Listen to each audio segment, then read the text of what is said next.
15.5 বছর আমাদেরকে ঘর দুয়ারে থাকতে দেয়নি, মার মুখ দেখতে দেয়নি, স্ত্রী পুত্র কন্যার হক আদায় করতে দেয়নি, সংগঠনের কাজ শান্তিতে করতে দেয়নি। আমরা যখন পালিয়ে বেরিয়ে গেছিলাম তখন বুক খুলে আপনারা আলিঙ্গন করে আমাদেরকে আশ্রয় দিয়েছে। জীবনের ঝুঁকি নিয়ে, ইজ্জতের ঝুঁকি নিয়ে আপনারা আমাদেরকে আমাদেরকে ধরতে এসে আপনাদেরকে ধরে নিয়ে গিয়েছে। এক পর্যায়ে আমাদেরকে মুক্তি দিয়েছে, কিন্তু আপনাদেরকে মুক্তি দেয় নাই, জিদ মিটিয়েছে। কেন তোমরা তাদেরকে আশ্রয় দিলে? আপনাদের এই ঋণ কিভাবে আমরা পরিশোধ করব? এর কোনো প্রতিদান আমাদের কাছে নাই। যার কাছে প্রতিদানের চাবি, সেই আল্লাহর দরবারে দোয়া করি, আল্লাহ যেন পূর্ণ প্রতিদান দুনিয়া এবং আখিরাত দুই জায়গায় আপনাদেরকে দান করেন।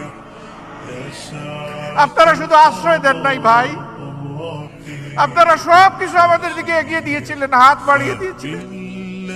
এই কঠিন সময় আমাদের পাশে থেকে আমাদের আর্থিক প্রয়োজন পূরণে আপনারা এগিয়ে এসেছিলেন। আল্লাহ রাব্বুল আলামিন আপনাদের হায়াতের উপর বরকত দিন, আপনাদের সুস্বাস্থ্যের উপর বরকত দিন, আপনাদের ইজ্জতের উপরে বরকত দিন, আপনাদের রিজেকের উপরে বরকত দিন, আপনাদের ইখলাস এবং নিয়তের উপরে আল্লাহ বরকত দান করুন। এই সব কিছুর বিনিময়ে আল্লাহ তাআলা আপনাদের জন্য দুজখের আগুনকে নিভিয়ে দিন। আল্লাহ আপনাদের জন্য জান্নাতের পুরস্কার তৈরি করে রাখুন, সেই দোয়া করি।